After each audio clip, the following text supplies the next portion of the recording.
What's Okay. your name? Caitlin, okay. Caitlin, Hampton, and Rachel. Okay. I've never done this. This is going to be really Okay, awkward, I think. that's okay. We'll just we'll just roll with it. It'll be great. Also, like, one mic for all of us, we're really going to need it. So I'm guessing we'll have to talk fairly. I think so.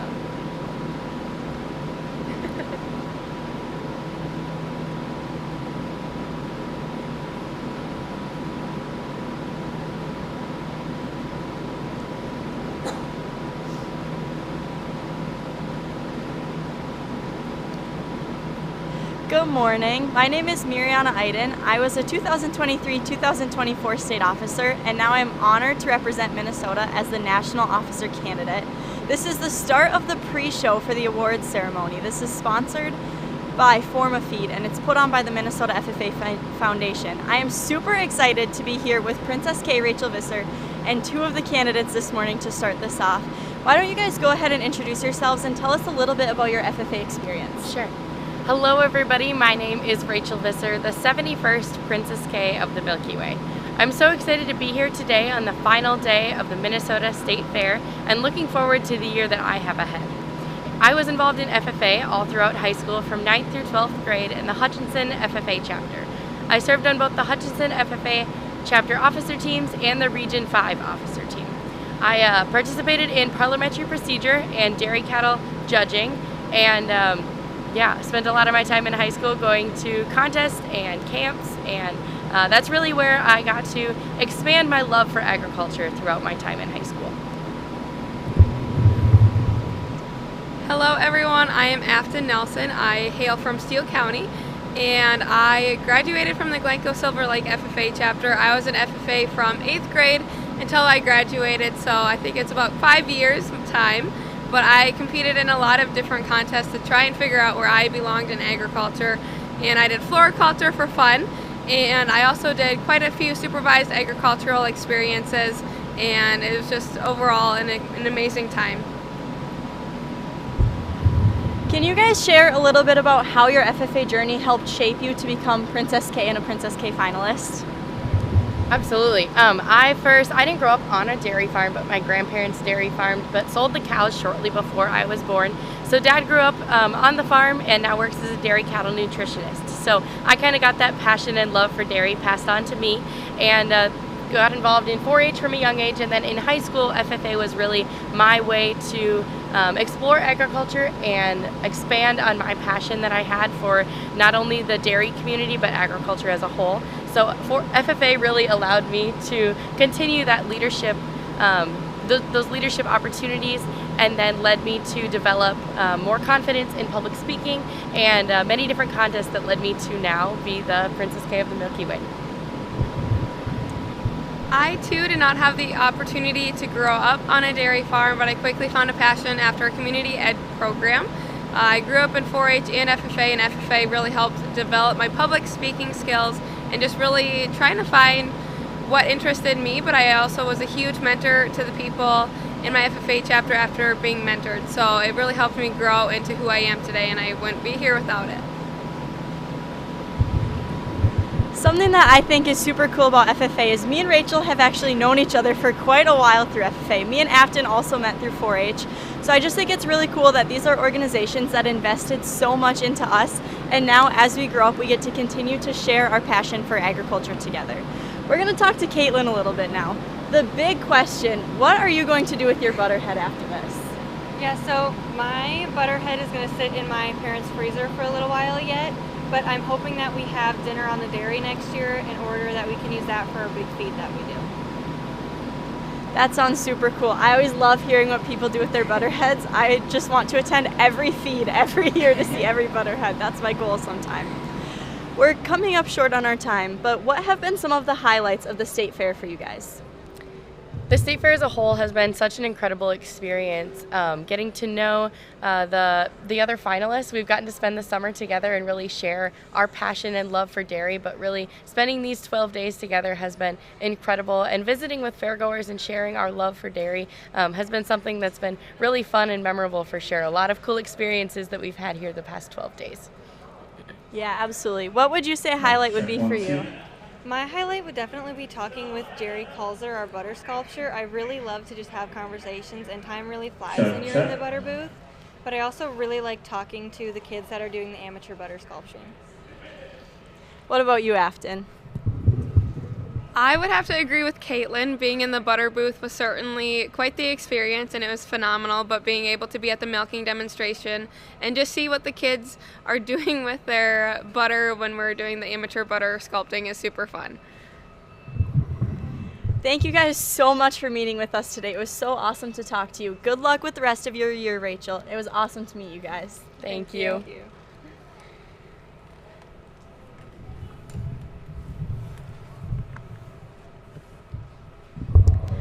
Next up, we have two FFA members that are both currently Barnyard attendants at our Miracle of Birth Center. Good. Woo. Almost lost our mic there, but we're good. Good morning. Do you guys want to introduce yourselves, tell us the chapter that you're from, and a little bit about your FFA experience? Sure. Hi everyone, I'm Cameron Addington. I'm from the Cannon Falls FFA chapter, and this is my second year as a Barnyard attendant. I'm Allison Phillips, and I'm from the Rotsay FFA chapter. This is also my second year working at the Miracle of Birth Center. When I was freshly 16 years old, I was a Barnyard attendant, also in Swine, which I believe is where you two are. So I really feel like this is near and dear to my heart. I loved my time there. Swine gets some interesting questions sometimes. Can you guys share a little bit about what the experience has been like working with Swine and some of the interactions with the public? Yeah, well, I guess when most people come in, the first thing they want to do when they see the swine is pet a piglet. So that's always very popular. We get a lot of questions about ages, and I'm sure Allison could tell you a little bit about like farrowing stalls and the questions we get around those. Yep, so many people are wondering why the pigs are in the stalls, because it looks like they can't move or can't get around. But we are able to teach them that the farrowing stalls are actually the safest and best way to keep both the sow and the piglets safe. Thank you guys for that. Back home in your FFA chapters, what are some of the CDEs or LDEs that you can participate in, or some of the big events that you guys have? Yeah, for sure. I've done a few different CDEs and LDs over my FFA journey, I guess you could say. I'm currently involved in the Farm Business Management Career Development event and then the Prepared Public Speaking Leadership Development event. I mainly do the general livestock career development event, and last year I tried out the extemporaneous speaking LDE and I had fun with that, so I'll be doing it again this year. Mariana, what were some of your favorite CDEs and LDEs? This is a funny topic because I also loved prepared public speaking. I did poultry evaluation for a long time, but really I did marketing plan, I did some agri-science, but my favorite was prepared public speaking. So I competed in that at nationals last year, and now Cameron is competing this year. So I really feel like you're like the next meet. It's Swine and the prepared public speaking. I love it so much. How have your times in your chapters and the leadership abilities that FFA has given you, how has that helped you in the Miracle of Birth Center? Well, I guess both of us are involved with the communications team, so maybe just, at least for me, the skills that I've developed as a chapter officer or being involved on the local level have really helped me with stage presentations or reading the announcements, just kind of those day-to-day things in the Miracle of Birth Center. Yep, so FFA has helped me a lot with public speaking, so being able to answer the questions without being nervous or being scared of what they're going to answer or ask me. So I've been more confident in answering the questions that people ask. Now, the big ticket question that everybody asks after you're a Barnyard attendant, what has been your highlight of this fair working in the Miracle of Birth Center? I know it's kind of a loaded question, but you got to pick just one. Well, I've got one that instantly comes to mind yesterday. A new friend of mine, Isaac Worm, he's from Tri-City. We got to do a stage presentation with livestock trivia yesterday, and we had a lot of great audience involvement, and we were really able to kind of get into it and provide an entertaining and informational experience on Christensen Farm stage, and I don't know, I really enjoyed that. My favorite part was probably watching two of the sows farrow while I was down here, because last year I worked with the sheep and goats, so I didn't ever get to see any of the sows farrowing, but this year I was able to see two of them. I have to ask, in the livestock trivia, did you have any like funny dad jokes about livestock or anything, or what was your trivia about? Well, that was the thing. We actually had 3 dads on stage, so there were plenty of dad jokes.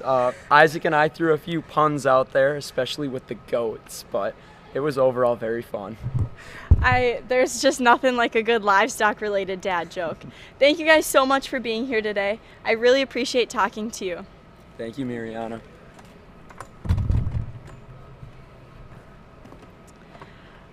Next up, we're going to have 3 of our current state officers. So we'll shuffle these chairs around and get them in.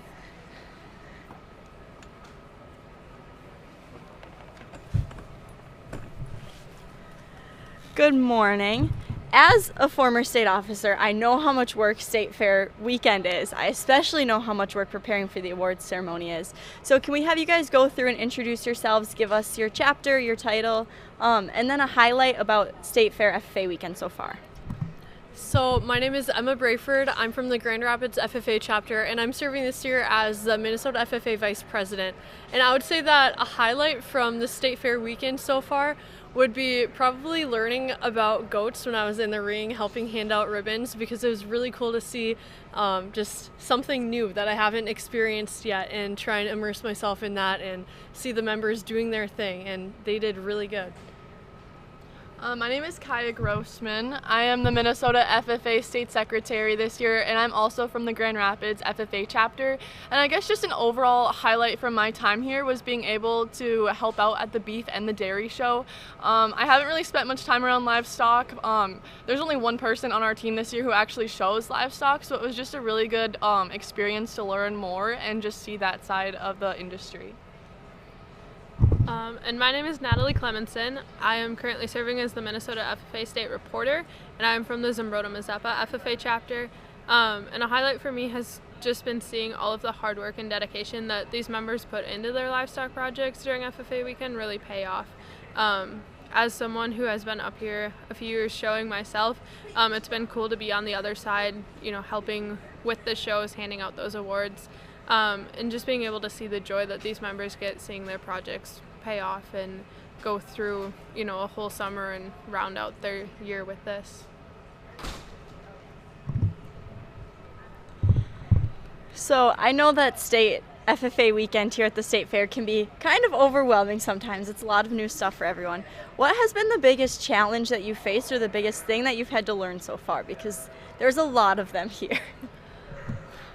Okay. I would say that the biggest challenge that all of us have had to face is that some of the livestock shows go on for a long time. And we definitely had to learn that it's really about, you can't control the situation all the time, but what you can control is your effort and your attitude. So if you make an effort to learn and engage and have a good time, and you just keep that positive attitude, honestly, the hours just fly by, especially if you're trying to learn, like learning about the goats. And I helped with the swine show as well. And so trying to listen to the judge, even if you have no idea what he's talking about, and try and connect some of the dots, and just keep that positive morale up, then it goes a lot better.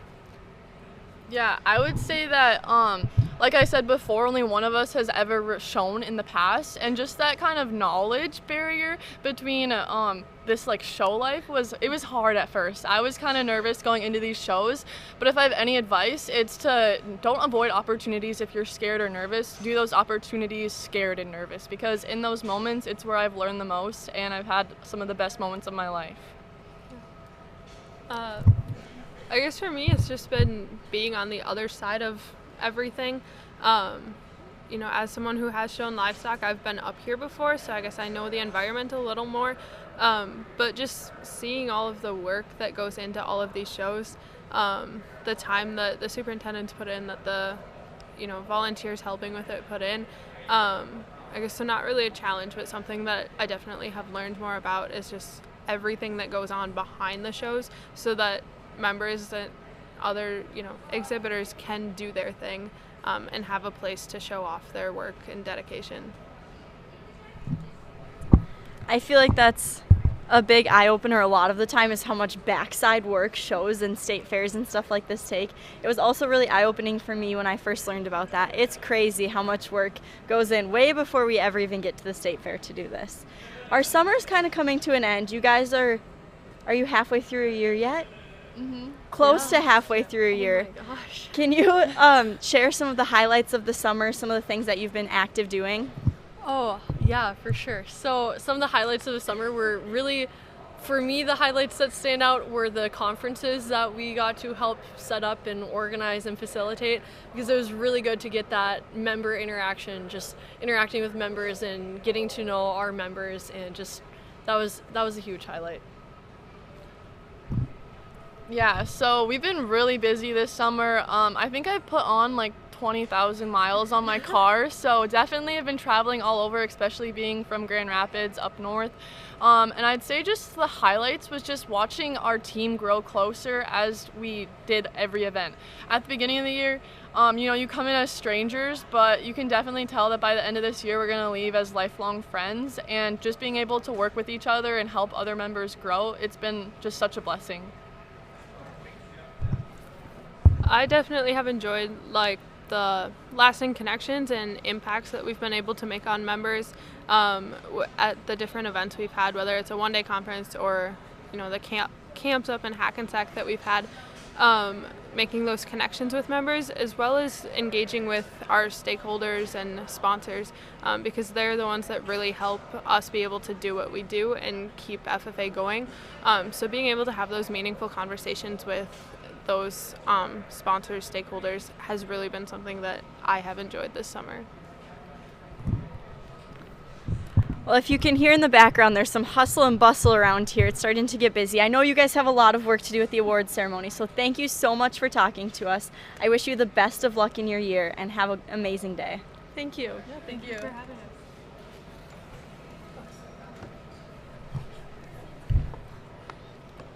Our next guest is somebody who wears a lot of hats in Minnesota FFA. She's around all of the time. Good morning. We'll have you introduce yourself and tell us a little bit about how active you are in Minnesota FFA. All right, well, thanks for having me on here, Mariana. My name is Kara Sukup, and yes, I do wear a lot of hats. Right now, I'm helping represent the CHS Miracle of Birth Center, serving as one of the managers on staff there, getting to work with 45 different FFA members. But outside of the fair, I work with the Minnesota FFA Alumni, currently serving as the state president. So I served as a Barnyard attendant a couple years ago. Tell me a little bit about what it takes to be a manager of the Miracle Birth Center. I know there's a lot to go into that. Yeah, so we're actually just starting to get ready for 2025 planning. We had an initial meeting with the vet co-chairs, as well as the co-chairs on the manager side. So I've been doing this for, I think this is my 19th year. Wow. But I also started out as a Barnyard attendant, and I think that's how I ended up getting asked back by Mr. Ertl to help serve, just because I had that experience as a member. And so now we are in charge of kind of a lot of just controlling chaos that is the fair often. So we're making sure that students understand what messages to talk about for each of the species that are represented in our barn, as well as ensuring the safety of our animals, fair goers, things like that. So sometimes it involves sanitation, so it's really every aspect from operations, from the bathrooms to the back tack area. Not always the most glamorous, but the big reason we all come back is just because of the people that we get the opportunity to work with and the students that we get an opportunity to work with. So that's always one of my favorite things, is getting to meet that next generation of FFA members and find out what their passions are. Absolutely. Yeah. One thing that we talked about with the state officers was how much back-end work goes into everything around here. Yeah. And I feel like the managers of the Miracle of Birth Center are a perfect example of that, you guys do so much that even Barnyard attendants never see, but we would not be successful without you at all. The alumni, and you specifically, have supported me a lot throughout my FFA journey, especially throughout my state officer year and running for national office. Can you share a little bit about why you choose to invest in Minnesota FFA and FFA members?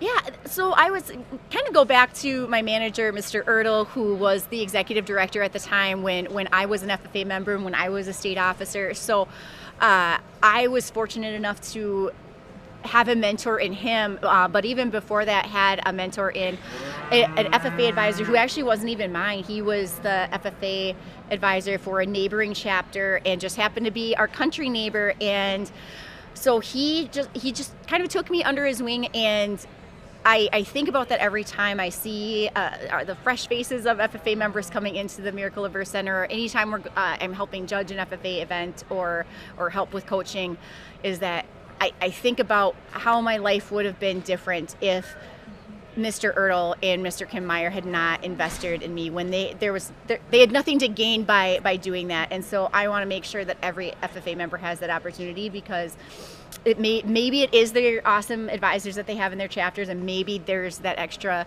passion that comes from meeting somebody else. So that's what I get really excited about. I love that story because I have people that have invested a ton in me. I'm actually hoping to bring my FFA advisor on later, because I've had the same story. I've had advisors truly change my life.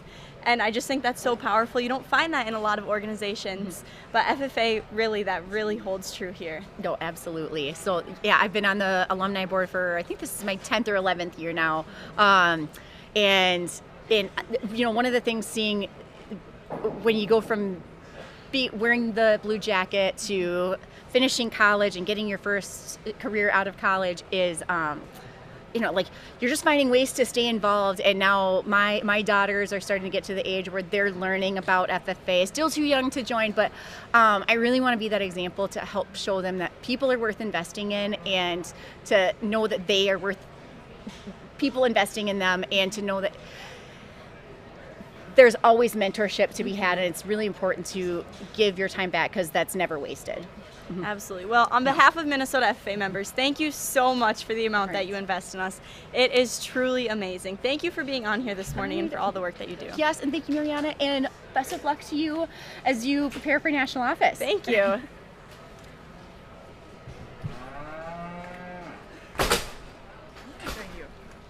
Good morning. Our next guest is also somebody who does a whole ton for Minnesota FFA and Invest. Please introduce yourself. Well, good. Well, I'm Val Arsville, the Executive Director of the Minnesota FFA Foundation, and I've had the privilege of supporting FFA students and chapters for the last 24 years as part of my role at the State FFA Foundation.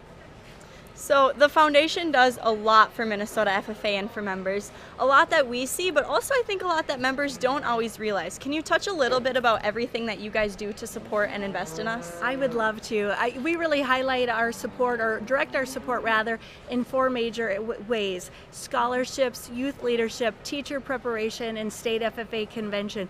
All of those are such exciting ways to invest in students. When we think about our scholarship program, we're investing not only in the post-secondary scholarships, but a program we're really excited about right now is our Blue Jacket Bright Futures program, and I know you're familiar with that program.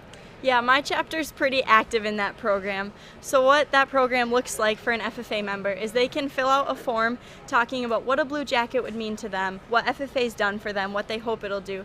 And then we are actually lucky enough to have sponsors that sponsor official dress blue jackets for FFA members. So I know a lot of people that have been personally touched by that program, and it really is life-changing for the start of an FFA career.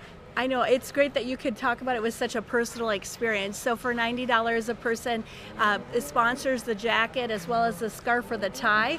And over the last 10 plus years, we've placed over 4,000 jackets with students. And I can only imagine where those students have gone once they've been invested in that capacity. So every year we're looking forward to a lot of students applying. Last year, over 1,000 students applied for a jacket of their very own.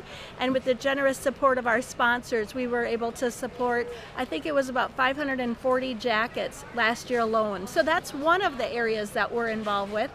You kind of gave me a segue to talk about some other ones as well, and we are very involved with our state convention. We offset a lot of the cost, and we also provide scholarships and activities for students to be part of. Yeah, one of my favorite things about my state officer year was seeing how many people were impacted by the programs that the foundation does. Another thing that you guys do a lot of is supporting teachers. Can you touch a little bit about the importance of agricultural educators and why you support them so much? I would be happy to, because I know you've got a special teacher you'd like to visit with as well. Teachers are important, so without a teacher, a student cannot access the FFA, and so we really do a lot to invest in recruiting teachers as well as to help guide them through that experience.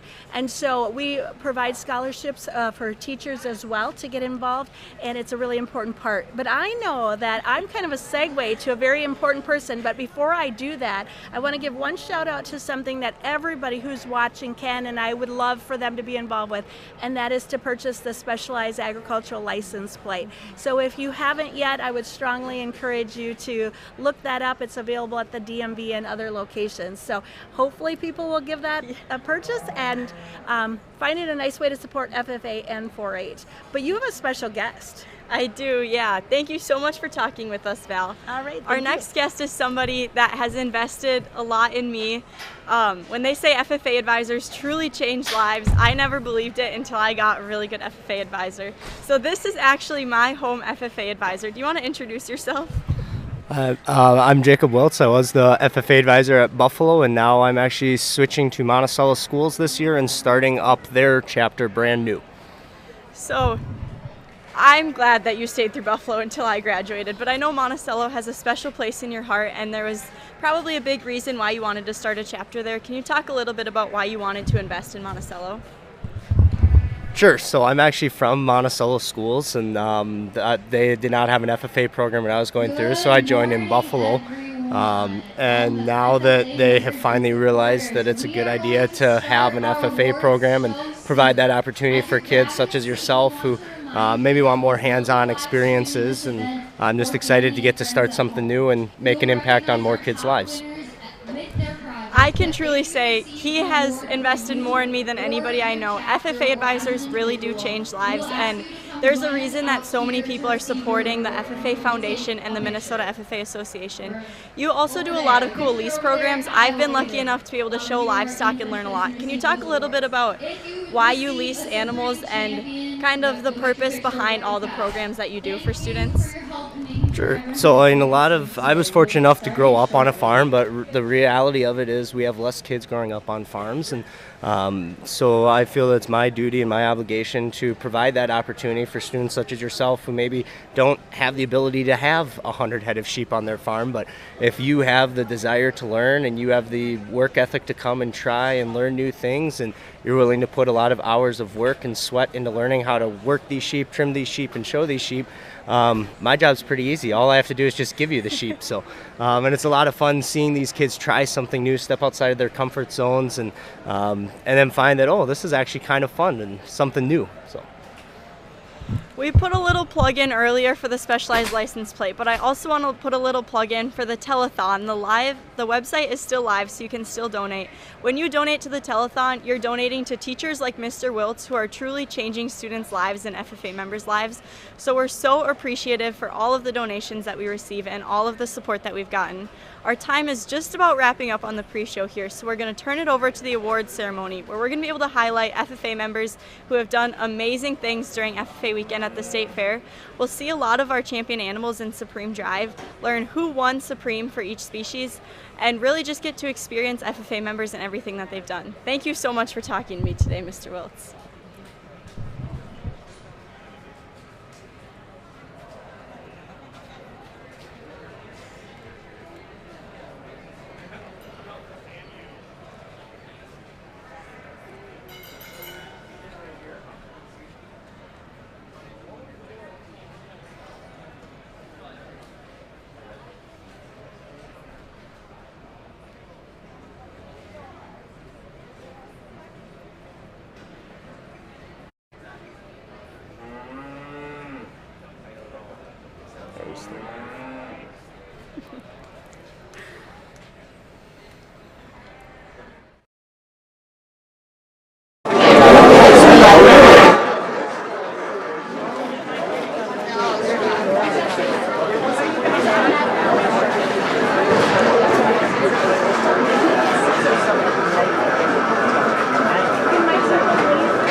and Awards program sponsored by Premier Bank. We're excited to be here on the last day of the State Fair to recognize our FFA members and chapters for their accomplishments in SAEs and work-based learning projects across the fair, from livestock projects to agricultural mechanics and everything in between. I'm going to be your MC. My name is Tori Gunderson, currently serving as this year's state sentinel. And I'm Lauren Stool, serving as your state president. We will be your MCs today. The State Fair is the moment where the work that has been done all year and sometimes over a long span of time is put on display for people to really get a glimpse of what agriculture is. And for our neighbors who may be getting their first glimpse of what this week celebrates, we celebrate the efforts of students who have chosen not only to be passionate about livestock, mechanics, horticulture in their homes, but also formalize the commitment as ag, food, and natural resources education helps students in FFA. The work we will celebrate today is truly that of young people who are the present and future of careers in agriculture, food, and natural resources. This morning we are recognizing FFA members for their success that have been displayed across the fairgrounds this week. From down here in the livestock arenas to the horticulture buildings, our students have a variety of passions and talents that we had nearly 1,000 FFA members from over 100 chapters enter exhibits for the competition at the 2024 State FFA Fair. The individuals we will celebrate this morning are the very top competitors in each event. Joining us today to celebrate student success are some distinguished guests. Please stand to be recognized, and then we will all hold our applause until after all the guests have been introduced.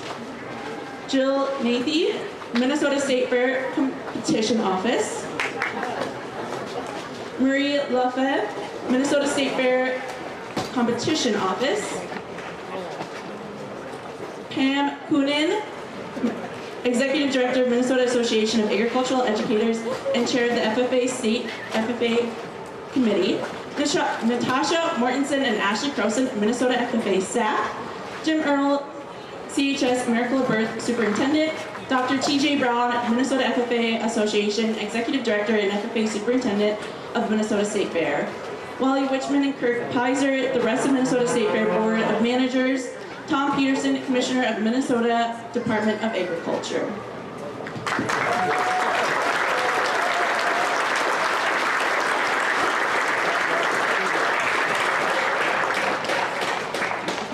Today's Livestock Awards will be presented by the superintendents or the coordinators who have overseen those shows for the last few days.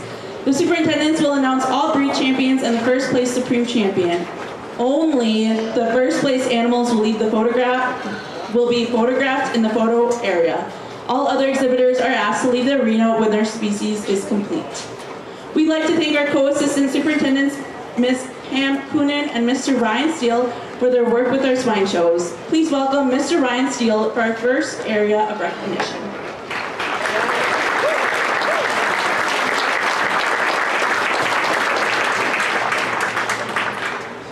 Good morning, everyone. So yesterday we went to a one-day show yesterday, so we did all our breeding gilts and swine. So that was our market swine. So that was a new deal for us. We always done 2-day, and I think it worked out pretty well.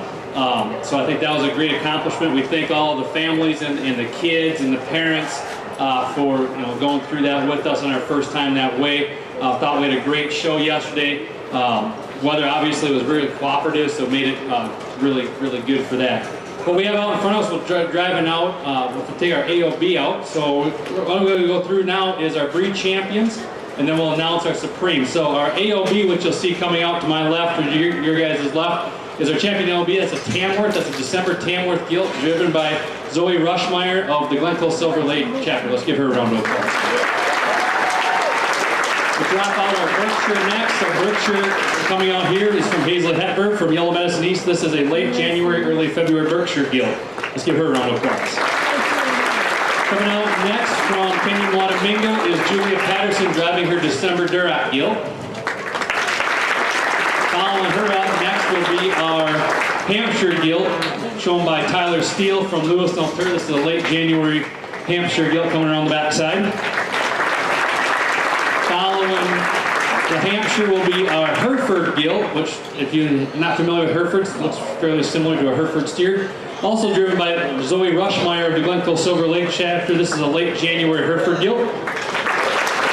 follow that up here in front with our spot gilt, driven by Bristol Wolden from Battle Lake. This is an early January gilt. Our next up will be our Yorkshire gilt, also from Julia Patterson, Kenny Wanamingo, with the December Yorkshire.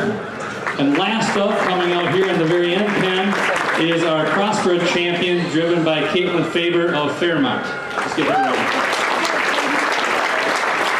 So breeding gilt show was really good yesterday, and so for that, our Supreme Champion that our Judge Dan Lane from Acadia, Iowa selected was our Crossbred Champion, driven by Caitlin Faber.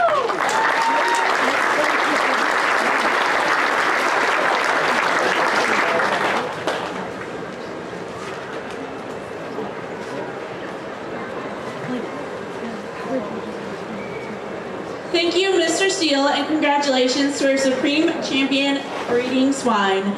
Please help welcome Mr. Kelly Schmidt, our beef superintendent, to celebrate our beef exhibitors.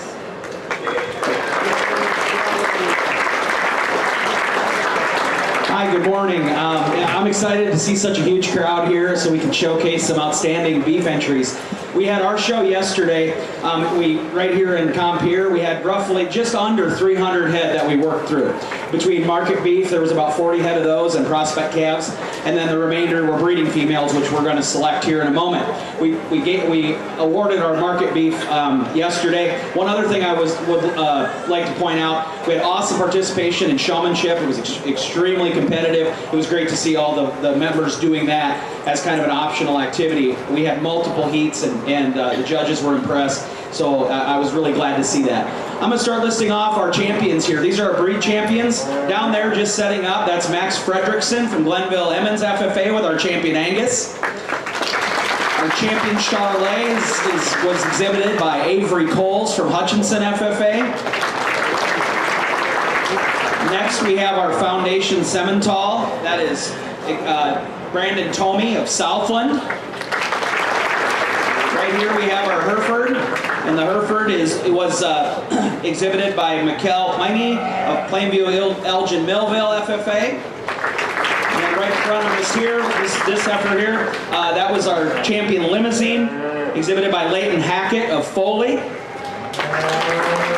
Your Red Angus was exhibited by Emma Hayden of Rushford Peterson. Your champion Shorthorn was exhibited by Amelia Turstig of Bold. Our Shorthorn Plus, Olivia Eulenkamp of Sibley East. I know Olivia can handle it. I don't think I'm gonna. I just want to point out how tough she is. She got injured yesterday. Things happen. And we're just glad that she's here participating and made it happen and has her heifer gathered up, because that's tough to do that here at the fair. So we're glad you're out here, Olivia. Way to go. Champion Simmental, right in front of me here was Kelsey Kronbush of Lewiston Altura. Our all other breed purebred is Nolan Hackett of Foley. Our any other composite breed is Connor Gosley from Lyle. And finally, we have Hannah Wetzel with our champion commercial. So before give them all a round of applause. Outstanding quality. Our judges commented on what an extremely difficult decision there is. These are some extremely competitive females at all levels. And they said they could have gone a lot of different ways, but their favorite, the one that's going to be your champion, is the Limousine. Leighton Hackett, Foley FFA.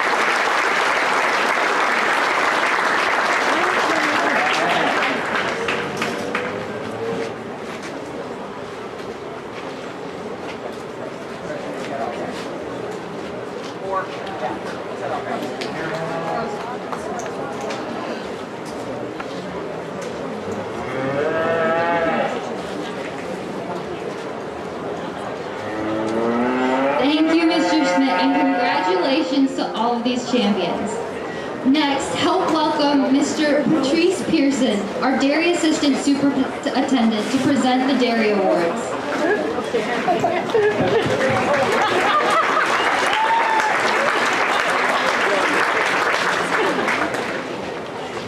Morning, everyone. My name is Patrick Pearson, the dairy superintendent. I'd like to thank everybody for coming today. I mean, this is a huge crowd. Thank you for supporting FFA and the awards program today. Thank you to the competition office. They're really good help here during the show. Compier is the place where we have our dairy show. We have one ring here and another ring over here. As our parade of champions come in, the quality was excellent. We had 135 head of animals here in the dairy, different breeds.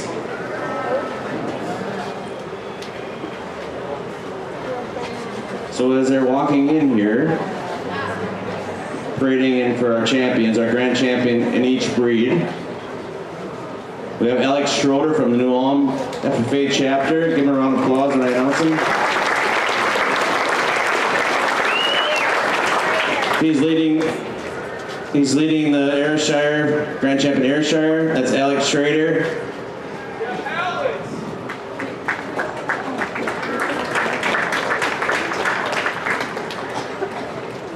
We have the Brown Swiss, Grand Champion Brown Swiss. Leading it is Addison Berg from Zimbrona Mazeppa.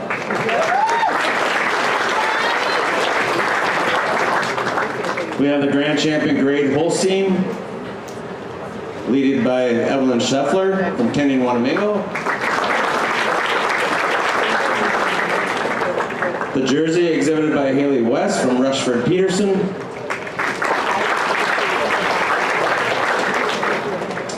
The Registered Holstein, Grand Champion Registered Holstein is led by Joey Cole from Monaga.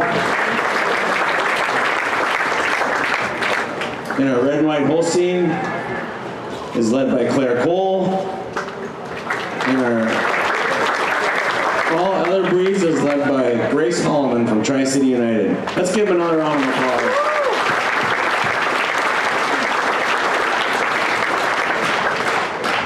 As you can see, the quality of the dairy animals.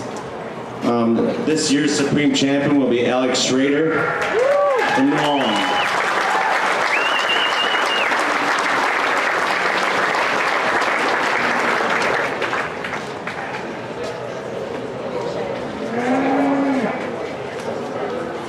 This year's MDA Special goes to Tri-City United. The MDA Minnesota Dairy Association Award goes to Tri-City United.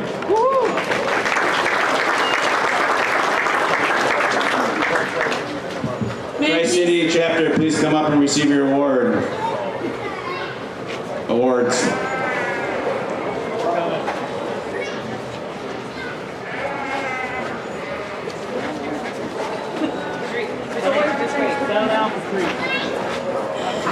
Thank you, Mr. Pearson. I apologize for any names I may accidentally mispronounce.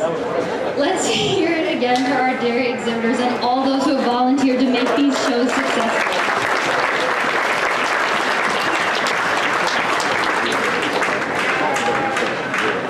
Finally, please welcome Superintendent Darcy Dana to recognize all of our sheep exhibitors.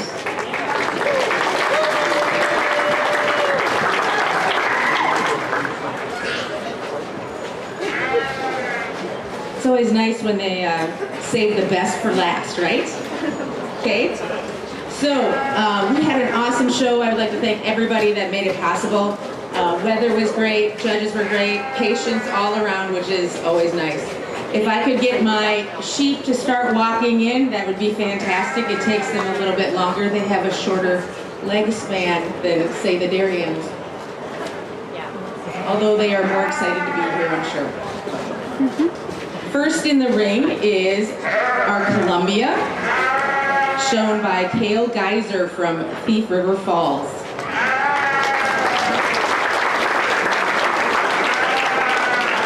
Maybe they aren't as excited to be here.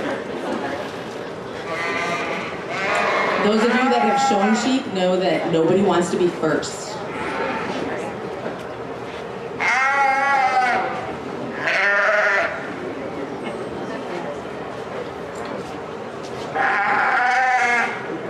Following our Columbia is our Cordale, which was exhibited by Ella Hendrickson from Purim.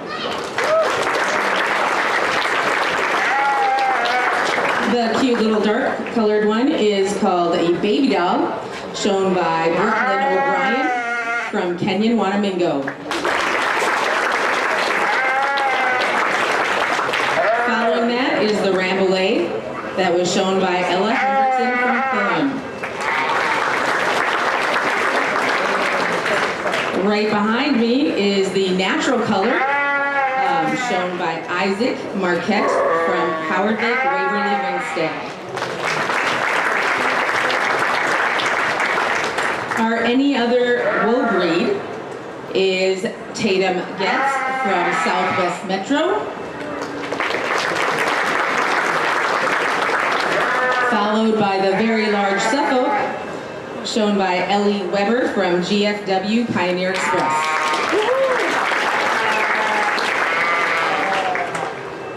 Next is the Dorset from Hannah Kreidermacher from Lewiston, Altura.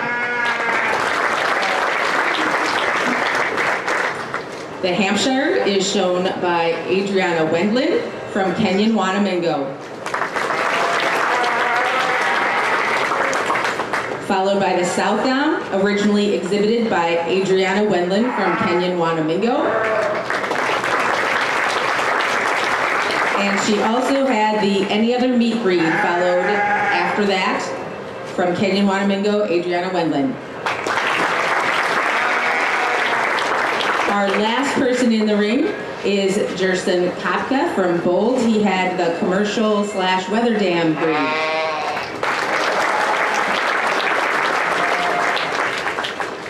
With a very difficult selection because they are all amazing in their own right.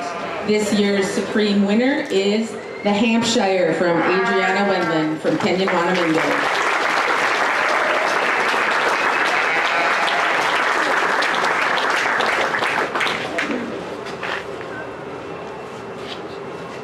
We also have an award for a first-year exhibitor at the State Fair FFA show. It is called the Hickman Award. There were many awesome, qualified people. Unfortunately, we could only choose one, and that is Clara Lumen from Lake City, FFA. If you are here, come on down.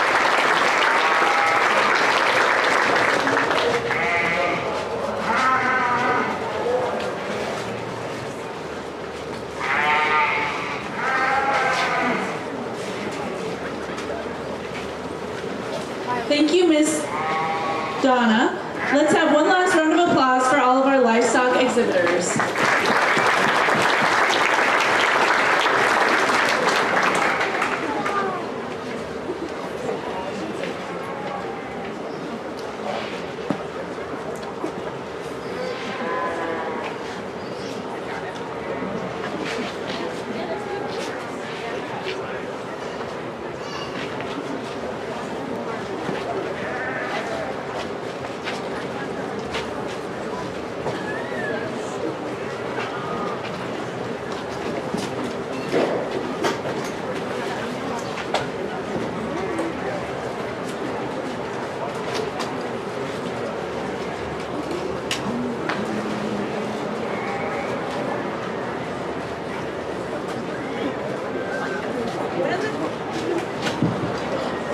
One of the things FFA members have been doing this week that you will not see any awards for is working just down the street at the CHS Miracle Birth Center.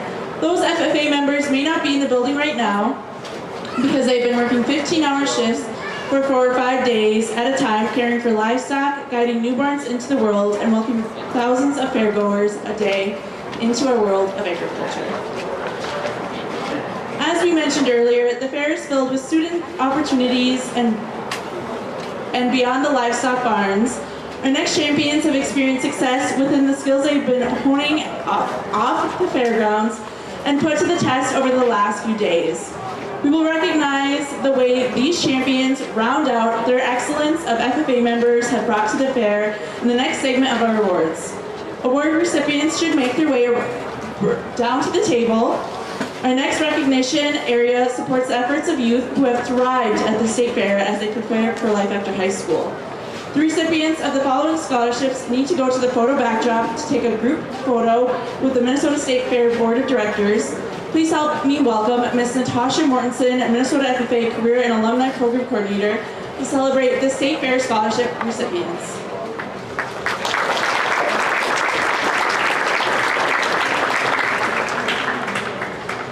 So we want to congratulate all of you, obviously, but we do have some special recipients here today that are going to be receiving some scholarships. We have Minnesota State Fair Rural Youth Scholarships. There's 24 total recipients over all the scholarships that are given out. 22 are $1,000 scholarships, and then we have 2 that are $2,000 trade scholarships. So we want everyone to come down. You're going to grab your certificate, like they said, and head over to the backdrop.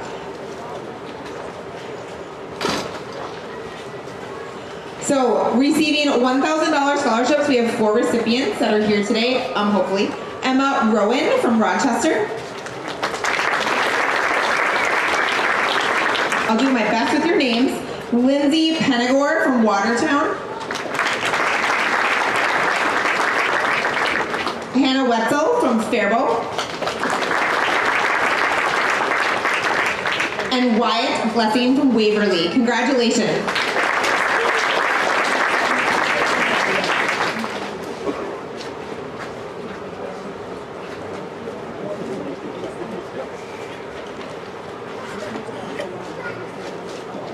Congratulations to all recipients, and thank you, Natasha. This year, Minnesota FFA is celebrating 77 years at the State Fair. In 2023, during our 75th anniversary, we had the opportunity to begin recognizing many of the legends who created a strong foundation of FFA at the State Fair. Our next award is to recognize families with long-standing participation in FFA at the Minnesota State Fair. Award recipients need to go to the photo backdrop for photos with Pam Coonan. Please help me welcome Ms. Pam Coonan to announce our recipients of the 3 and 4 Generation FFA Family Award. Thank you. Since 2023, it has been our honor to recognize 13 families as 3 Generation exhibitors at the Minnesota State Fair.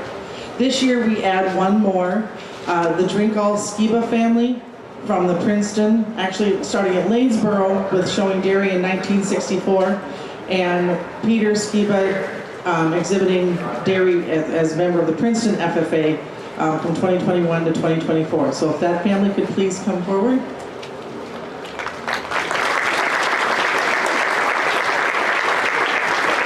Congratulations. This year, for the first time, we are able to recognize a 4-generation exhibitor family. So if members of the Grass-Lunning family could join me.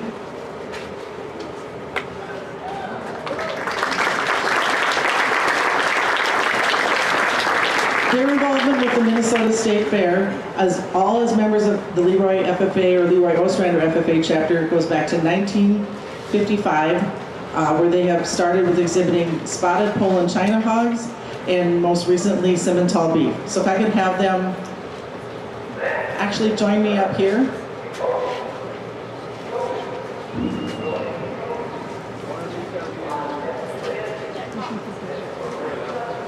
Okay, I'm going to look. I was informed last night we're going to turn this into a question and answer session. So, we'll start with Dad, Grandpa. What are your fondest memories of exhibiting as an FFA member? Thinking, as I said here, the first years when we did this for the big trophies, we used to do it in half of the hog barn. Look at the people you got here today. So, yeah, lots of great times. This is the 70th year since I showed in 4-H the first time. And I wasn't old enough for FFA. So it's exciting for our family. Continue. You have quite a legacy. Does anybody want to comment as to what impact this has had on your career, your life since being an FFA member?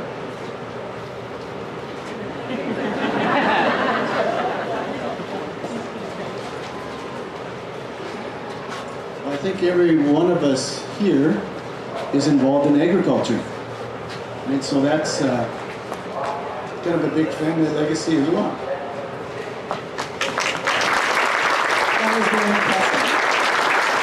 I'm presuming this is our youngest.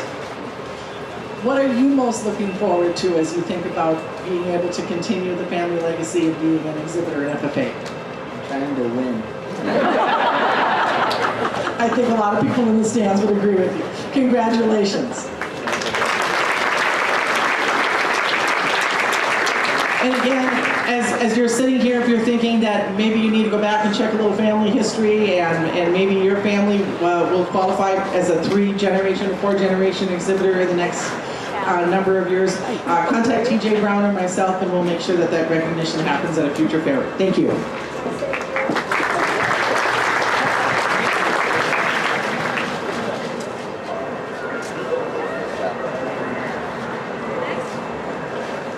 Next, we'd like to thank Mr. Nick Milbrandt, our Assistant Superintendent of the Ag Technology area, for his dedication to ag technology competitions. The recipients of the following awards need to go to the photo backdrop to take a group photo with the superintendent after all awards have been announced for this area. The recipients of the following awards need to go to the photo backdrop once again. Please help me welcome Mr. Milbrandt to recognize all of our egg mechanic competitions.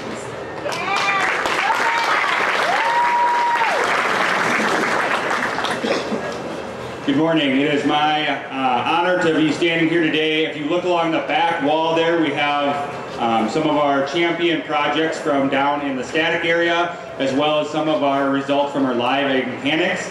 So after the award ceremony, I urge all of you to step down. It's not real easy to see from where you're sitting, but we have some phenomenal projects sitting back there. And these are things that high school kids, all of you FFA members did, mostly in class.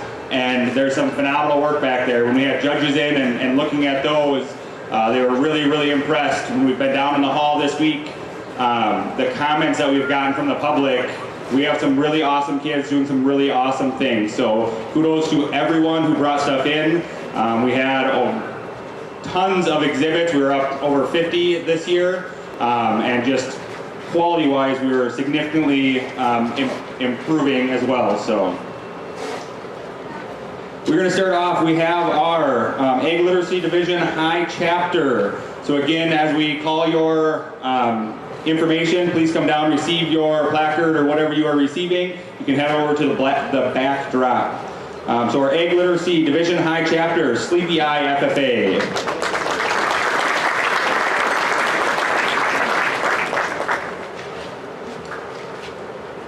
Our division winner for Natural Resources and Environmental Sciences, Gavin Fisher from Sleepy Eye FFA.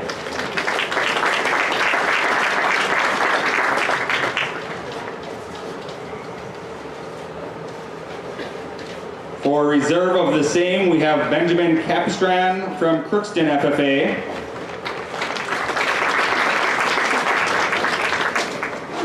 For our Ag Literacy Animal Science, we have Shay Lasso from Wilmer FFA.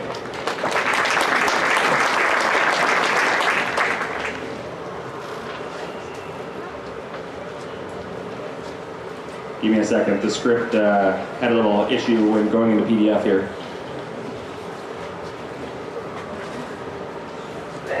So for leadership, we have Jace Schumann from Sleepy Eye FFA.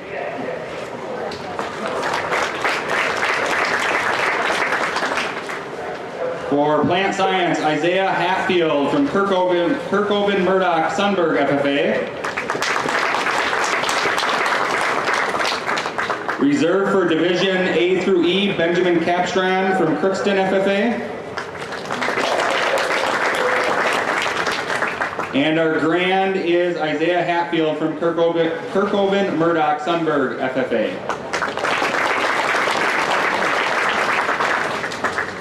Into our static projects, we have for Intro to Woods, Grant Henjum from New London Spicer FFA.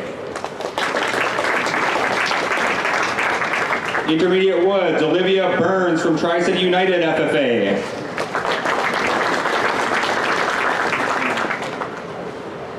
Intro to Metals, Miles Masick, New London Spicer FFA.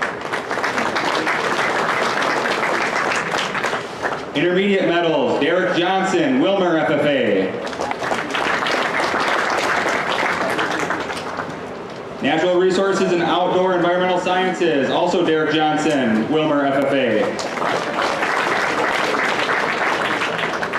Advanced Construction, Owen Schultz, GFW Pioneer Express FFA. And our Grand Division F winner was Derek Johnson, Wilmer FFA. Large Construction Project, Kayla Hecht from Sleepy Eye FFA.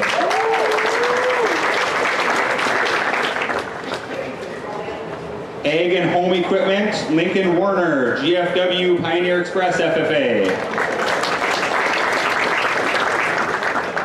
Major Ag Equipment, Robbinsdale Armstrong FFA.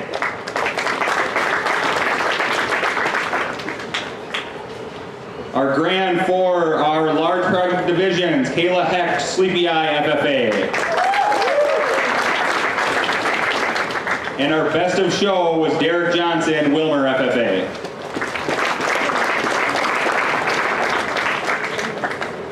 All right, I also have the privilege of working with our live Egg Mech contest. This was our second year doing live Egg Mech contest. So this year we had 8 individuals in each of our contests. We had Friday night, we had an small engines contest where individuals had to tear down to bare block a brand new engine, put it back together, and it has to run for 30 seconds. This is something that we talked as egg teachers takes multiple weeks to go through in class periods. And so when I talk about it, I'll announce the time of our fastest one, and it's pretty impressive. On Saturday, we do a woods contest. So if you look back here, there's 2 of the planters that were made this year. They have a 2-hour window to complete that project, and then it is scored on a rubric based on quality.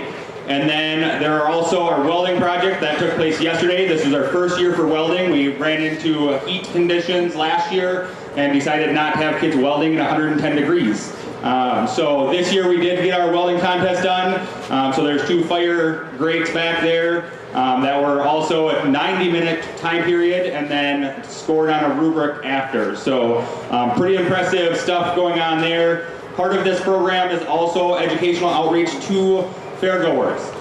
The number of questions that we had, the number of people that stopped by as we were going through and doing all this stuff, and the questions we're getting, we know that we're doing some good things, showing them the importance of these things that we're doing in our classroom. So our engines, tear down and rebuild. Heat 1 reserve champion was Jacob Murray from Blue Earth Area FFA.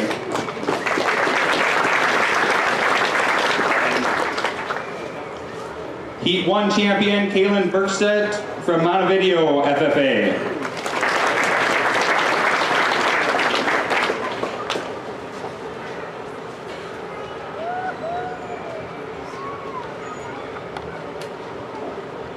And then for Heat 2, which are also our overall, our reserve champion was Bennett Gert from TCU. And our overall champion with a time of just over 51 minutes was Grant Suevas from Medford FFA.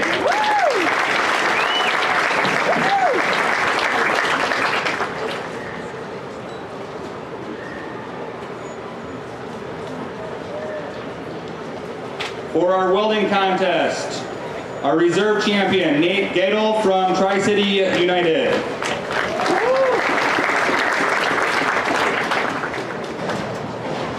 And our champion, Noah Christensen from Sauk Center.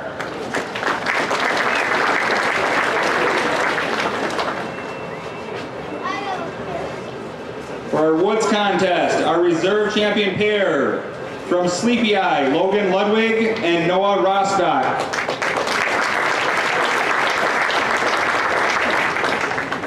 And our grand champion pair, Luke from Gibbons Fairfax, Winthrop FFA, Luke Baston and William Baston.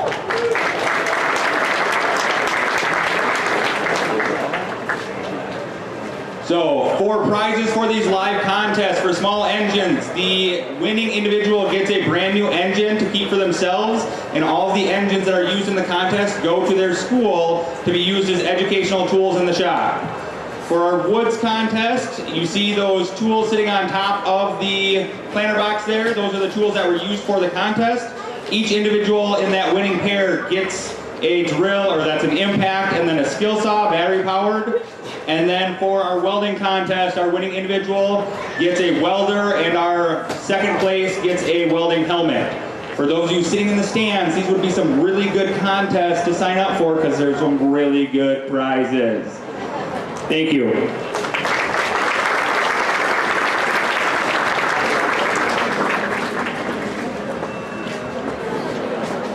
The next division we would like to recognize is crops. Their work has been on display throughout the entire fair in the Horticulture building.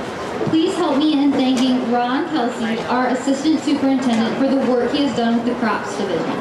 The recipients of the following awards need to go to the photo backdrop to take individual photos and stay to take a group photo after all awards have been announced for this area. Again, please stay for a large group photo after all awards have been announced. As we share results, please come forward when your name is called. So we're going to start with our division champions. In ear corn, Isaac Lent from Sleepy Eye FFA.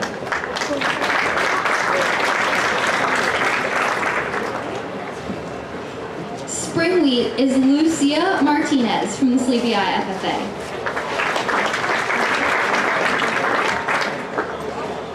Our winter wheat is Karsten Nienhaus from Sleepy Eye FFA. With shelled corn, our champion is Austin Spitzner from St. James.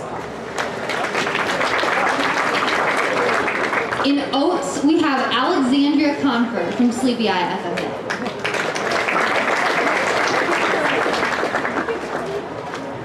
In soybeans, we have Jamie Edlin from Jackson County Central FFA. In sunflower oil seeds, we have Ben Capistran from Crookston FFA. In organic grain, we have Malela Strong from Sleepy Eye. And in barley, we have Caleb Seuss from Sleepy Eye FFA.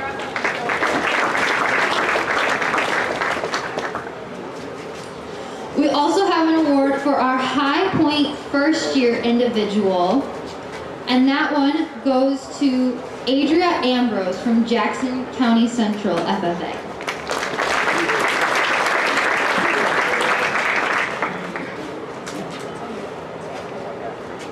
Our High Point individual overall is Jasmine Peterman from Sleepy Eye FFA.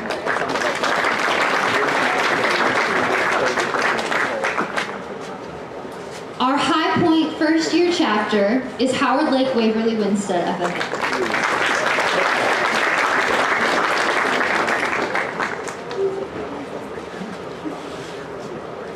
And our High Point chapter is Sleepy Eye FFA.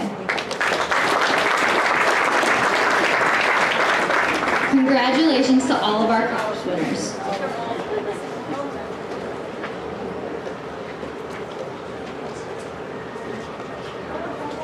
I missed one with our egg mechanics, so I'm going to jump back up here. Our High Point chapter for the egg mechanics is also Sleepy Eye.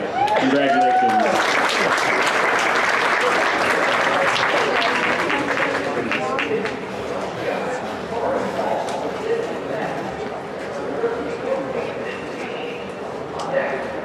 On designated days of the Miracle of the Minnesota State Fair, Egg, Food, and Natural Resource Education programs and FFA chapters were selected to conduct an interactive exhibit or demonstration about agriculture activities or skills.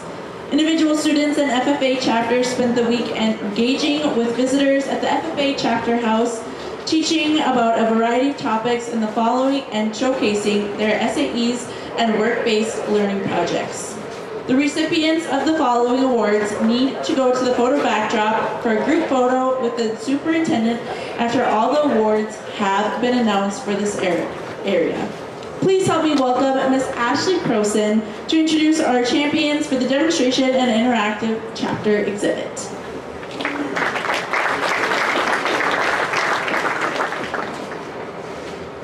All right, our demonstrations this year in the animal and biotechnology systems, the champion is the Park Rapids FFA.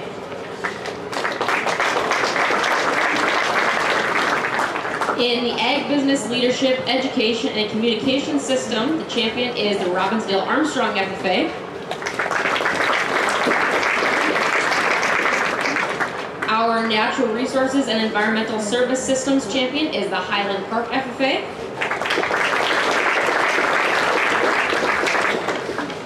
The top individual and team demonstration is the Park Rapids FFA.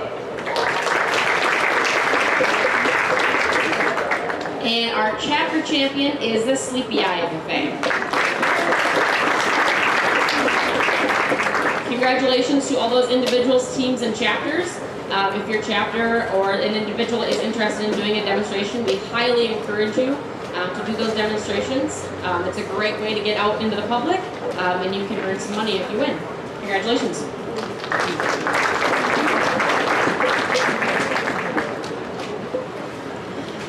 On Friday, FFA members from across the state judged several different livestock animals, including dairy, beef, swine, and sheep.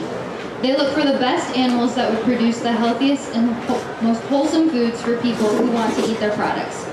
As part of the dairy judging competition, individuals handling the animals were evaluated too. The recipients of the following awards need to go to the photo backdrop for individual photos and a group photo with the superintendent after all awards have been announced for this area. Would Dan Dilla, our assistant superintendent of judging contests, please come forward to introduce the winners of our dairy handler, dairy cattle judging, and livestock judging competitions. I am stealth-like, so yes, at my advanced age, I try to walk up a little sooner because it might take a while. So, maybe a quick question for FFA members is who stayed in the dorms the last 3 nights here at the State Fair? Welcome. Okay. Last night wasn't real great, but anyway, I'll sleep really good tonight, as I'm sure the rest of you will. Our first contest was the dairy judging results, and all of this happened on Friday evening here in the arena as far as the dairy judging. And so we will start with our top 10 individuals, starting at 10th, moving up to our first place individual. I do apologize for maybe not saying the names correctly, but it is what it is. In 10th place is Edward Winters from the Zumbrota-Mazeppa chapter.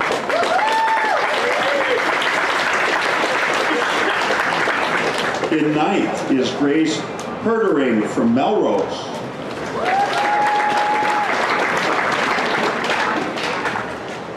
Eighth, Callie Wetton from Rushford Peterson. 7th, Molly Albers from Northfield.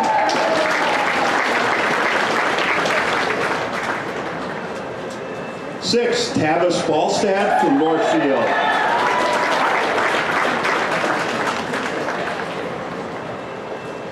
5th, Dan Freericks from Melrose. In 4th, Jaden Smith from Melrose.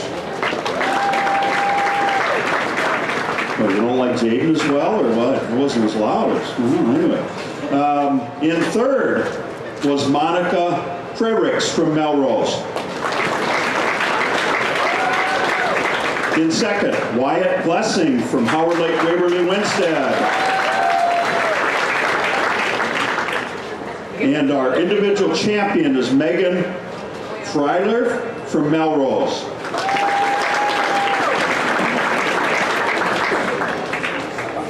Our top 10 teams in the dairy contest. In 10th place, St. Peter.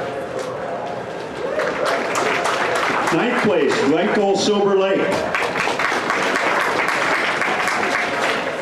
8th place, GFW. 7th, Zumbrota-Mazeppa. 6th place is Perham. 5th place is Rushford Peterson. And in 4th is Ricori. In our top 3 teams receiving plaques, in 3rd place, Howard Lake Waverly Winstead.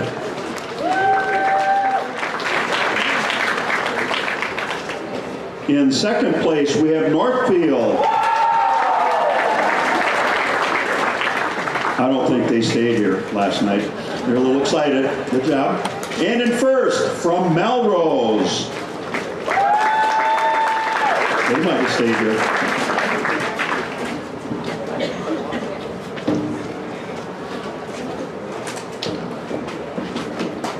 And in our general livestock judging contest, which happened also here on Friday evening, they actually went up to the University of Minnesota campus here in St. Paul and did their judging. So they had a little bit of walking to do. Our top 10 individuals starting at 10th. Caitlin Soost from Nicollet.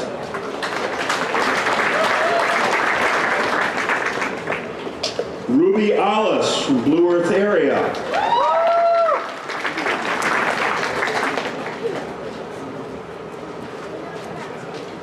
And in 8th place, Elia Sand from Albany.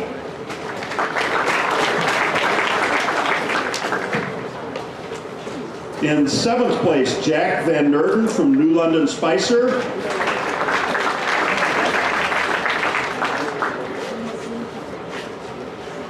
In 6th place, Grace Bayerl from Howard Lake Waverly Winstead. And in 5th, Mason Fruchette from Pipestone.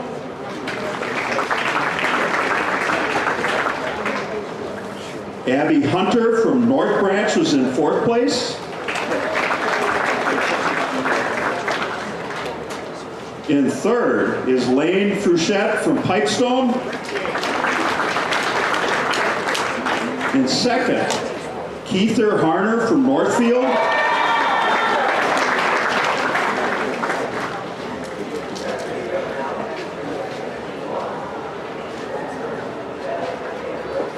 And Keither, you wrestle, right? Yeah. Right, Keither?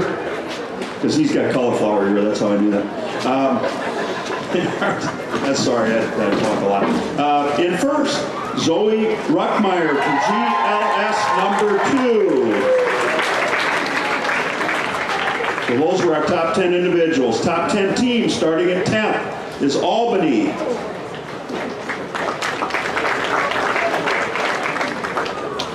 And in 9th is Barnesville. 8th place is Sibley East. In 7th, Lewiston Altura.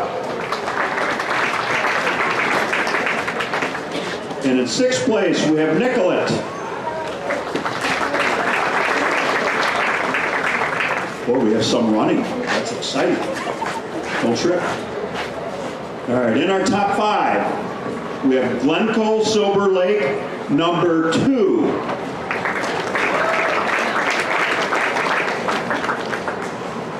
In 4th place, Blue Earth area.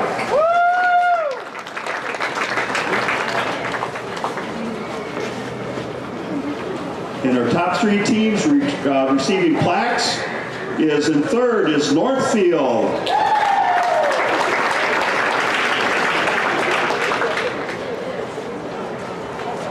And in 2nd place, we have Howard Lake Waverly Winstead.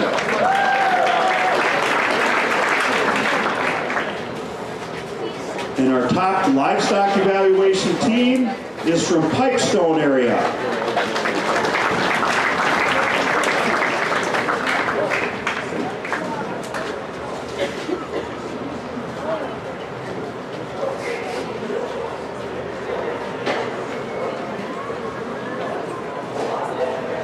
Thank you, Mr. Dahlia.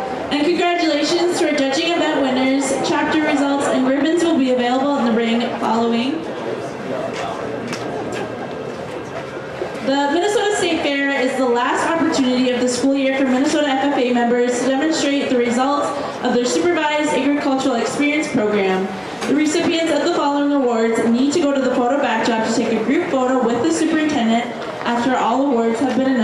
for this area. Let's welcome Mr. Joe Ramstead, Assistant Superintendent of Horticulture, to share our results for vegetables and our chapter landscaping booth competition.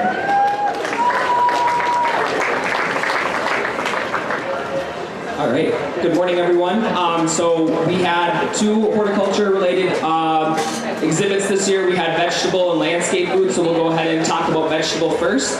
We'd love to see some growth in this area. If you have vegetables at home, potatoes, tomatoes, cucumbers, zucchini, squash, you name it, we'd love to have you enter next year at the fair. This year we had a variety of participants for our student champions. In second place we have Bryn Beardsley from the Faribault FFA chapter. And our grand champion is Jaden Schaefer from the Glencoe Silver Lake FFA chapter. Congratulations. For our total height chapters, in second place we have Faribault FFA chapter.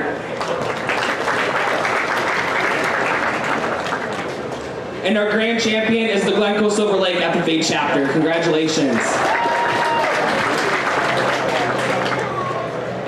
Near the CHS Miracle of Birth Center, we have a variety of different landscape booths that have been set up. Each year we have a different theme for the year. This year's theme was drought, or landscaping for drought. So these landscape students come in throughout the summer months to install hardscapes, plants, trees, you name it, in accordance with the theme for the year.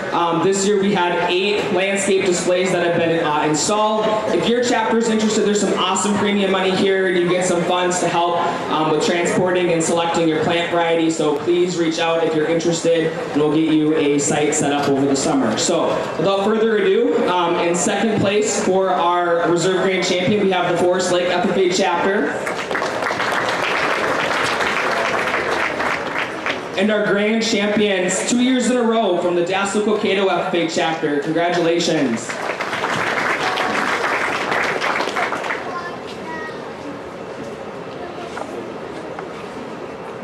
Thank you, Mr. Ramstead. Congratulations to all the chapters who helped make FFA look so good with your landscapes this year.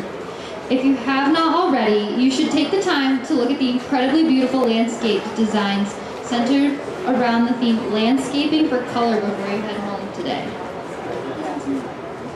Chapters that completed in the landscape booth can pick up feedback and ribbons following the award program. Our next area of recognition is for the tractor driving event held earlier this weekend. Would our identified finalists make their way forward, please? The tractor driving event features a written exam, safety and maintenance components, and a driving challenge. We will recognize the top 2 teams and the top 2 individuals. At what? Very good, thank you. Hey, good morning everyone. The Safe Tractor Operators Contest has a very storied tradition here at the State Fair, much like livestock shows, baking competitions, and crop events, I guess. So this year we held it on Friday night in the Compier here, which was a very nice show. So our contestants all had to qualify at a regional or county fair event before getting here, and so they had the chance to practice before they got here. I'd like to recognize Niebuhr Tractor and Equipment. I don't know if Tim is here for supplying the Kubota tractors for this year's event. Makes that contest very fun for these kids to be able to drive. So our individual champions here today, or from our results last night, our reserve champion individual is going to be Trayton Elberts from the Pine Island FFA.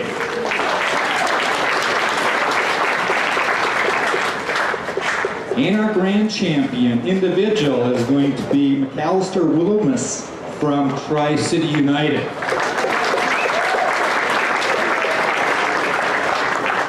Our teams are made up of 3 people, and so we also provide a team plaque for that. Our reserve champion team this year goes to the Randolph FFA chapter. Logan Tate, Jack Feldman, and Mason Farrington, if you're here.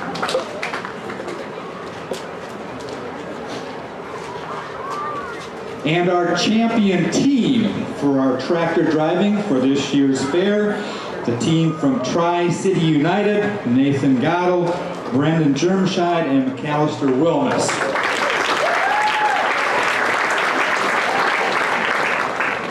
And we do have the results, some of your ribbons and all that for chapters to pick up here after we're done as well. So they can come and pick those up after the event here.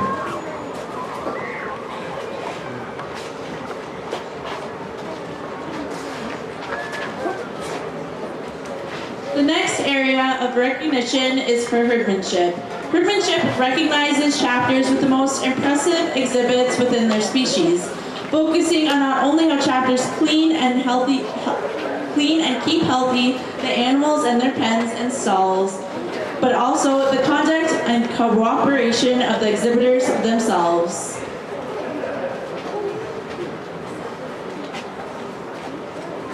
Herdsmanship awards, we have plaques for first and second.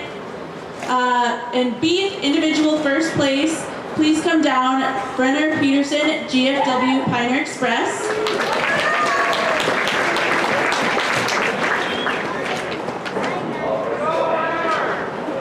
Will third place please stand to be recognized in the chapter area, Northfield FFA. Second place, receiving a plaque, is Barnesville FFA. First place, also receiving a plaque, is Glencoe Silver Lake FFA.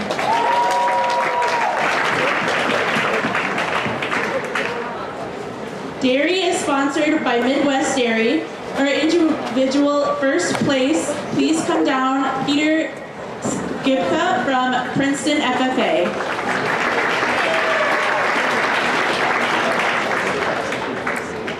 For our dairy chapters, in third place, receiving no plaque, but please stand to be recognized, Monaga FFA.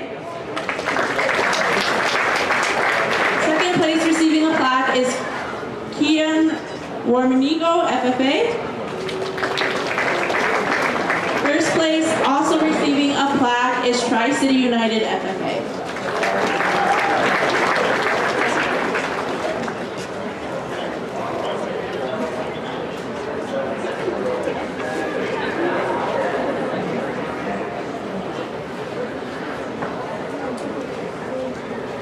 In the area of meat goats, individual first place, please come down, Franklin Johnson, Fairview Bethlehem Academy FFA.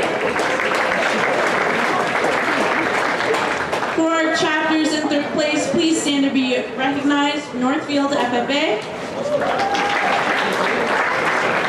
Second place, receiving a plaque, is Howard Lake Waverly Winstead. In first place, also receiving a plaque, is Hutchinson FFA.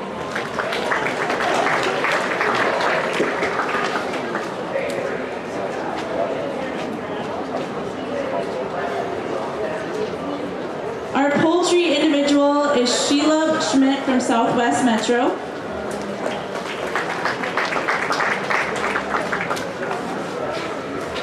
Our chapters, third place, please stand to be recognized, Gibbon, Barracks, Winthrop FFA.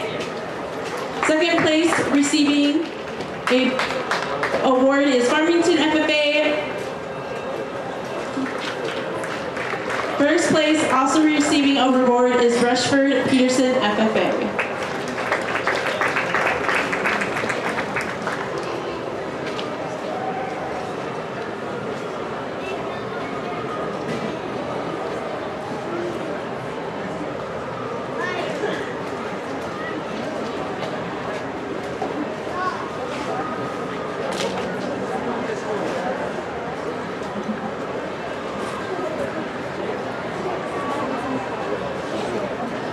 Rabbits, individual, Katie Wynn, Deer River FFA.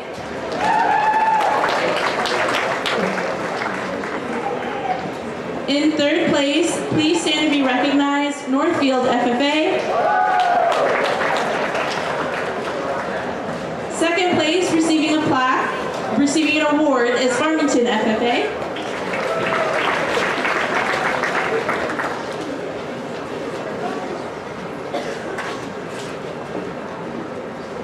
First place, also receiving an award, is Glencoe Silver Lake FFA.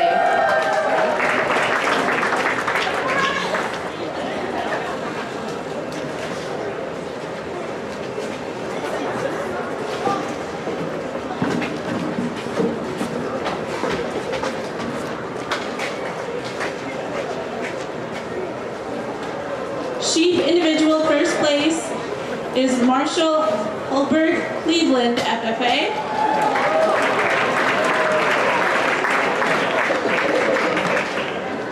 For our chapters, in third place, please stand to be recognized, Chatfield FFA. Second place, receiving a plaque, is Tri-City United FFA.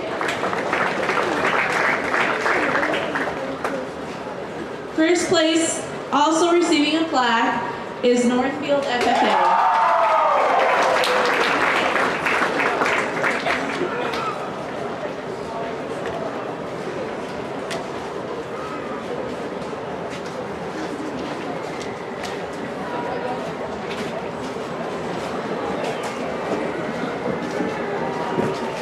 Swine individual first place, please come down. Avery Tipton Goodview FFA. In third place for our chapter, please stand to be recognized. Battle Lake FFA. Second place, receiving a plaque, is Barnesville FFA. First place, also receiving a plaque, is Glencoe Silver Lake FFA.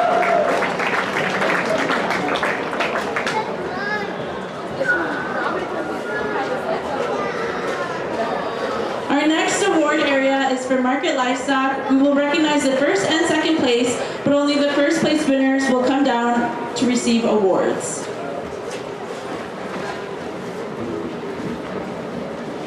Premier Chapter Market Livestock Award plaque for first place. Third, please stand to be recognized, Randolph FFA. Second place, please stand to be recognized, Lyle FFA. First place, please come forward, Alden Conger FFA. Meat goats, please stand to be recognized, Hazen Mantreville FFA. Second place, Alden Conger FFA, please stand to be recognized. And then first place, please come down, Rushford Peterson FFA.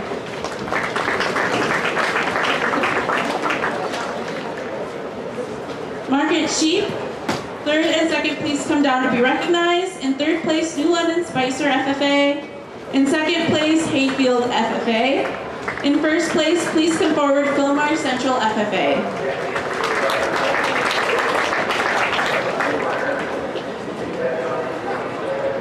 Market swine, third place, Randolph FFA. Second place, Sylvie East FFA.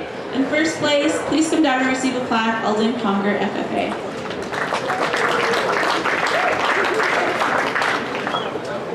Premier Chapter Market Livestock Trophy. Third place, Rushford Peterson FFA. Second place, Randolph FFA. First place, Alden Conger FFA.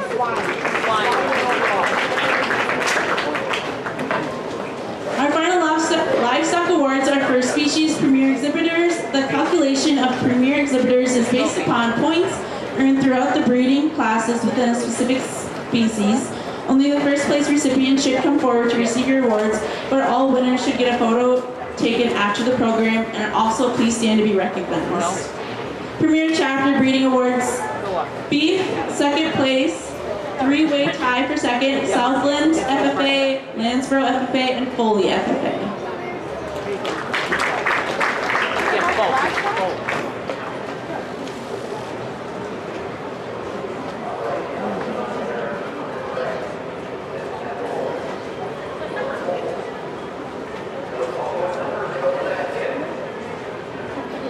In first place, Lanesborough FFA, Randolph FFA. First place, Randolph FFA. Dairy, third place, Howard Lake Waverly Winston. And then we had a tie for first place, Keon Wanamgo FFA and Tri-City United FFA.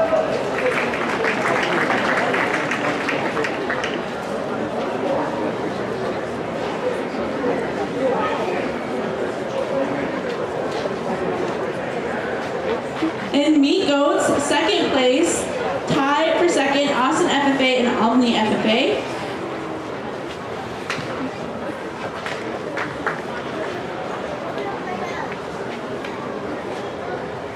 And in first place, please come forward to receive a plaque, Triton FFA.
All right, there's some technical difficulties with the formatting up here, so I'm going to help them out. All right, FFA, breeding sheep.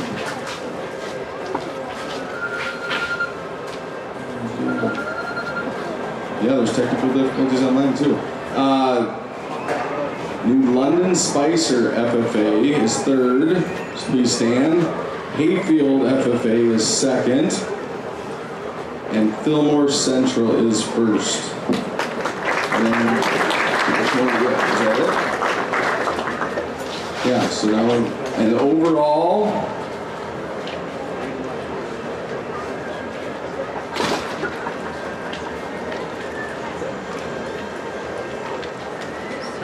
I don't know if we get the right stuff in the office. We're gonna, overall, breeding, third place, Rushford Peterson, second place, Randolph, and first place, Alden Conger.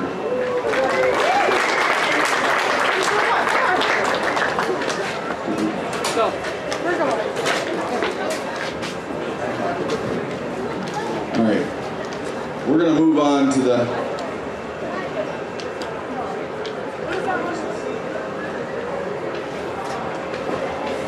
sorry.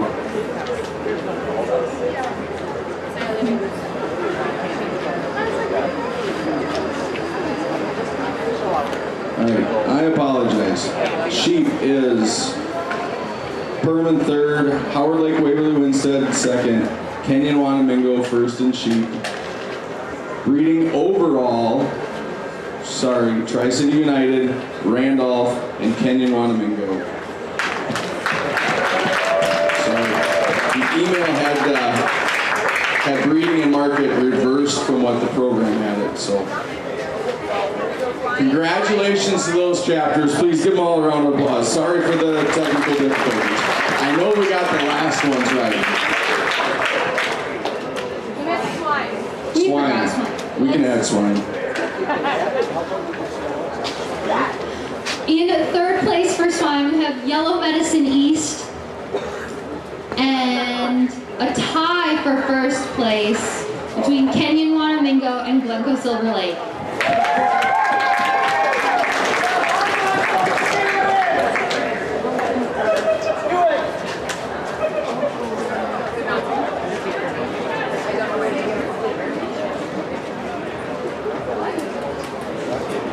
All right, did we get all the species? Yes? Let's move on to the overall stuff. Okay, I want to do just a couple of bit of announcements here before we wrap this up. We'll get those last chapters up to grab their big plaques. Great show this year. I hope you're all happy, got the weather ordered right. It was a really comfortable weekend. I don't know what Mr. Dillo was saying about the dorms. I heard everything was great except for he was snoring really loud.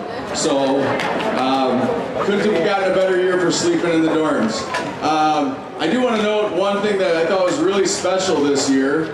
The tractor driving contest happened here in Compier Arena Friday night, and it was double the size it was last year. The biggest it's been since '08, and it was indoors this year. It's always been out in the riding arena, and the place was packed, and it was really fun to watch.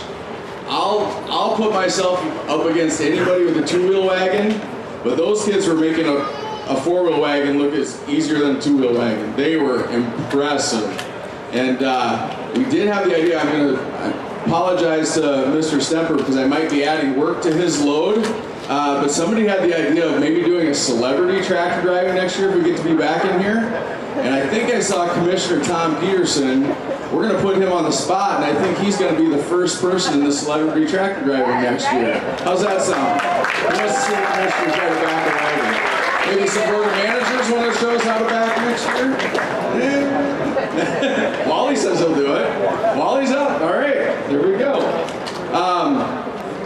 So, before I begin with the Baldwin and the Supreme, I do want to recognize, and I'm going to ask Gordy Tongas to come up here and tell us a little about, we lost a member of Minnesota livestock community this last week that has had just a huge, significant history. Passed away, and his wife suddenly passed away as well, just this last week. And so I'm going to ask Gordy to tell you a little bit about Jim Foss. Hi, congratulations to all your winners and guys that didn't win. Gordy Tongas, I'm District 1 representative of the Minnesota State Fair Board of Managers. I'm from the southeast corner of Minnesota. Jim Foss was the same district as I, and he closer? That better?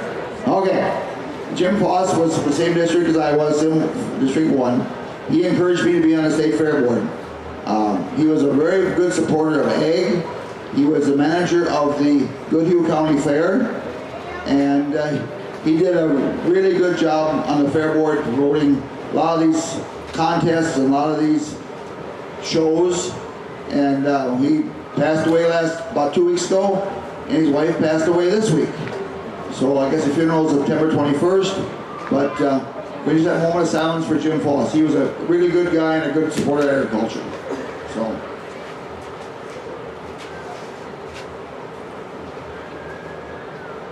Thank you. Thank you, Gordon. Appreciate that. All right, so we've got the highest honor we can bestow upon any FFA member at the Minnesota State Fair. That is the D.K. Baldwin Award winner. I know we have a number of recipients in the audience. So if you're a past D.K. Baldwin recipient, and there is a full list on the back of your goldenrod sheet, if you're a past D.K. Baldwin Award recipient, please stand up. There we go. Give them a round of applause. So, I equate this award to kind of like a lifetime achievement in FFA at the State Fair. These members typically are in their last or second to last year of showing for FFA. They put in a whole body of work here, usually multiple species.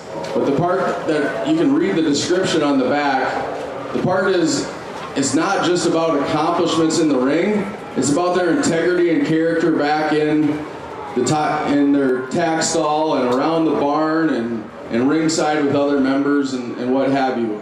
And so I think this is a really significant thing. We, chapter advisors have to submit nominations and write an advisor statement, and then all my assistant species superintendents review them and they vote and I vote.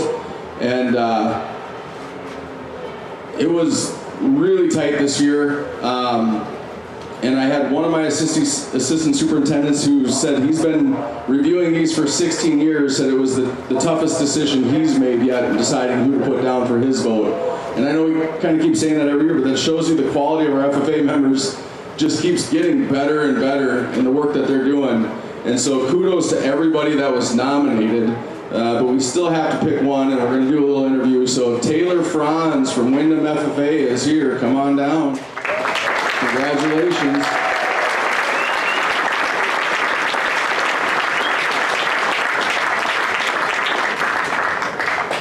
All right, my predecessor had a history of doing this, so you got to put up with a little interview. So, tell us your parents. My parents are Todd and M.K. Franz, and my dad did receive the Baldwin before. Yeah, so we got a family tradition here. That's excellent. And what species exhibited? This year I showed swine and sheep, but I usually also show goats. Okay, 3 species. When did you start showing FFA? Do you remember the year? I think it was 2019. Okay. I think so. All right, 2019. And so, what are career plans, college? What do you want to do here? So I'm currently attending SDSU in Brookings, and I'm going for ag business.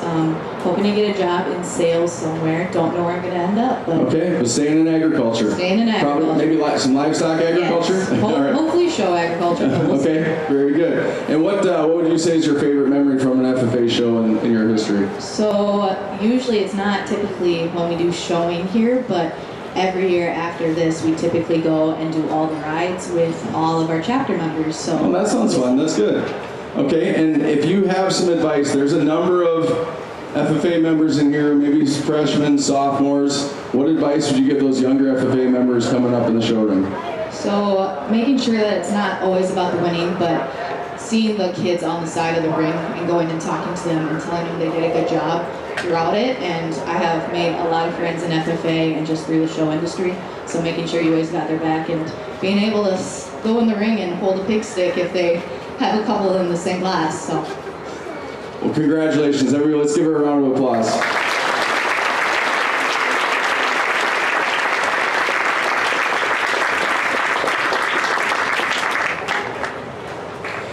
All right, that leaves us with the final overall chapter awards. Okay, so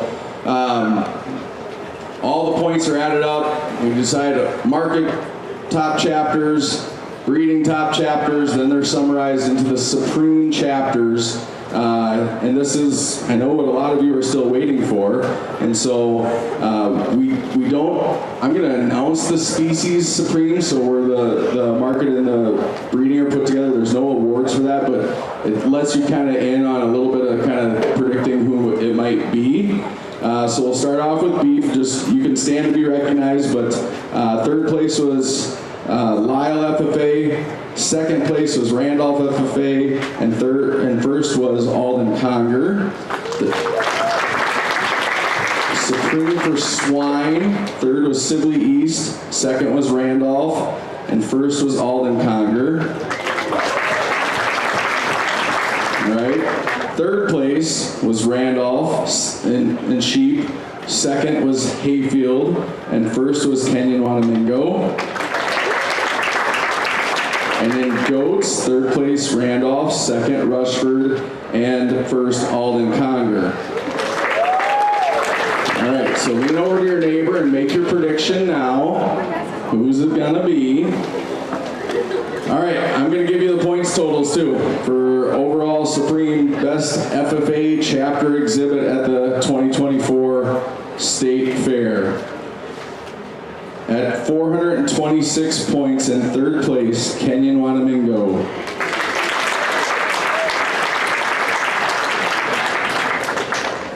At 432 points, second place, Randolph FFA.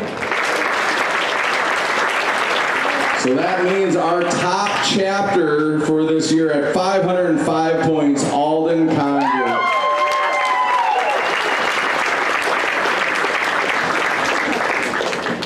All right, congratulations to Alden. Congratulations. The FFA officers are going to close this up, but congratulations to all of you.